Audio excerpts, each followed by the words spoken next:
Dr. Elst, I'd like to go some of your points, and one thing that comes out to notice is that the image of Hindus is that they're passive, they're weak. You mentioned Gandhi. Whenever Hindus try and say anything and counteract the entrenched prejudice against them, we're always told, remember what Gandhi said, remember what Gandhi did. I just like forget what he did, but... Well, first of all, Gandhi was not all that passive. I mean, you know, he was working very actively all his life.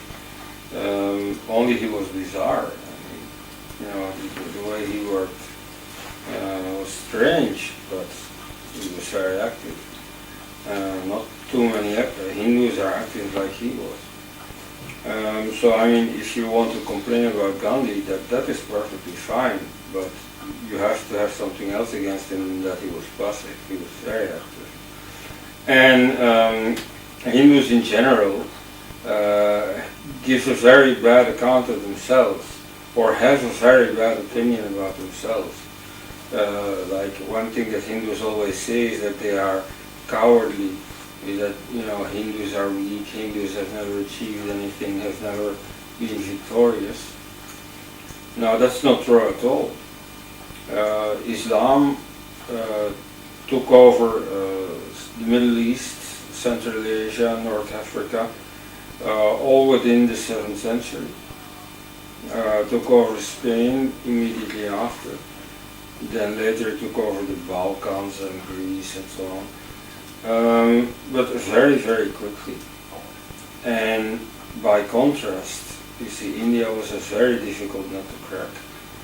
It took already 70 years to conquer Sindh. You know, after sending many armies, they finally conquered Sindh in 712.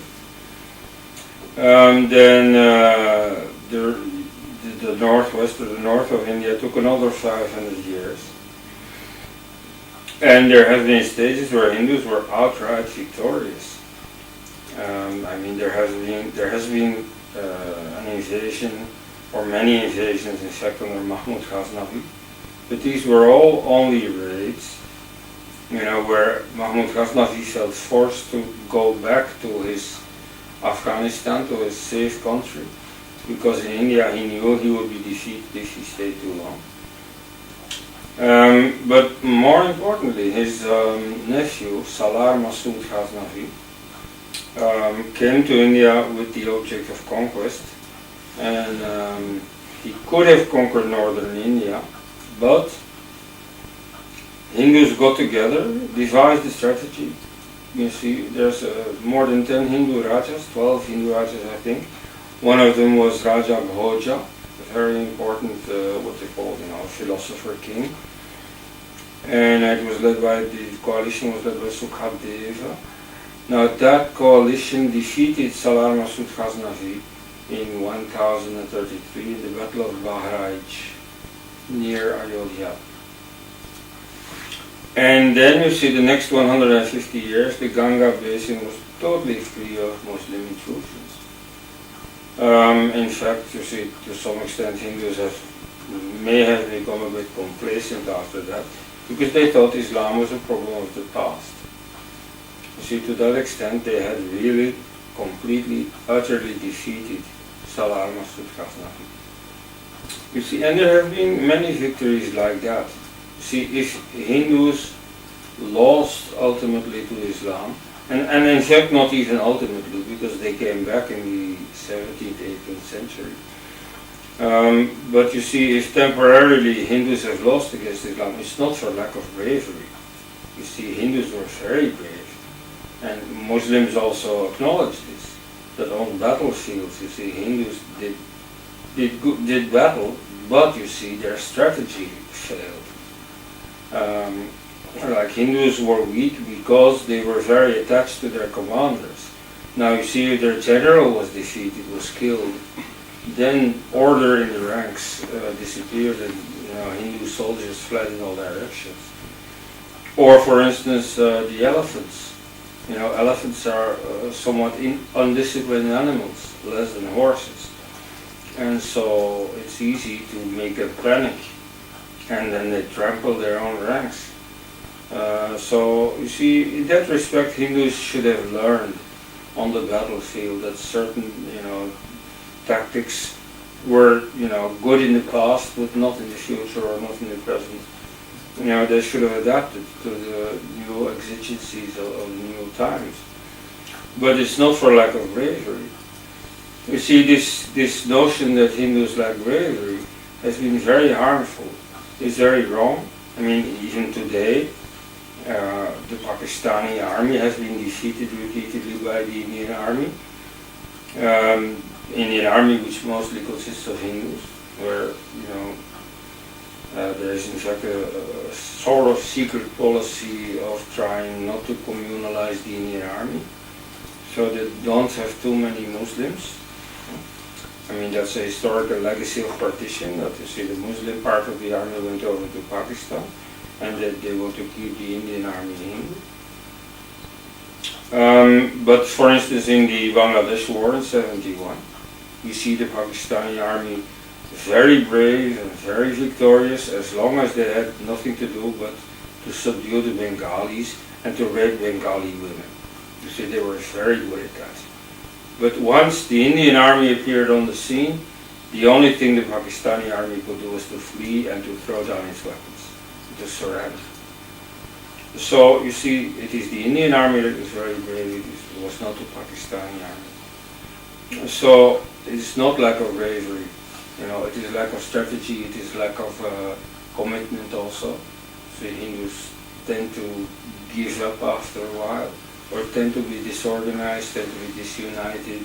I mean, there are all kinds of factors that may explain certain Hindu defeats, but it's not lack of bravery in the Hindus. The story that the Hindus are cowards.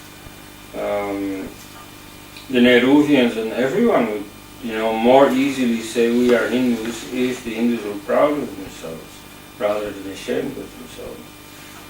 The fact, for instance, that many groups are saying we are not Hindus now, like the Neo-Buddhists, like the Sikhs, the Lingayats, the Ramakrishna Mission, you know, it has different explanations, like the legal discrimination against Hindus, for instance.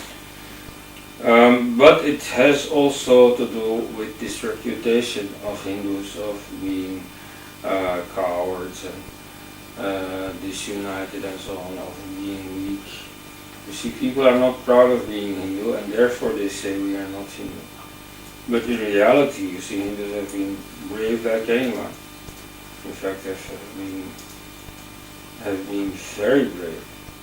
You see, many battles against the Muslims show us, you see, instances of Hindu bravery, where, I mean, not just individual bravery, but, you know, the Hindu armies, the Maratha armies, for instance, in the campaign by Shivaji and his successors in the 17th and 18th century, you know, see Hindus victorious all along, right? You know, at long last, it seems that they had learned, you know, to win battles, and so they organized for victory, and they were victorious. You know, see, that process was stopped by the British.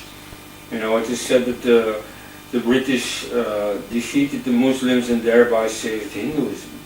Now, that is true to some extent in the very specific circumstances of Bengal, but generally speaking, they stopped the Hindus from reconquering their country.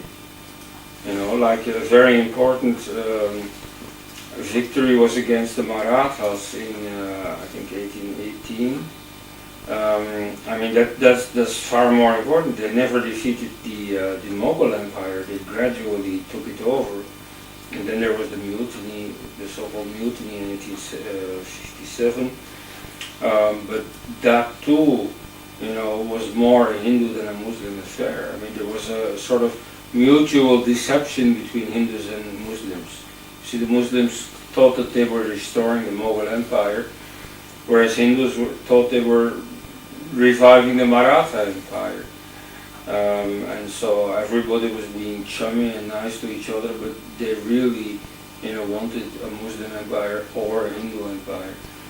But anyway, you see, this act of bravery against the British was severely remanded after that. You see, the British changed their policy of religious pluralism, which they had observed and they were for a while not very enthusiastic about religion anymore. Gradually that was restored. But at any rate, you see, Hindus were victorious.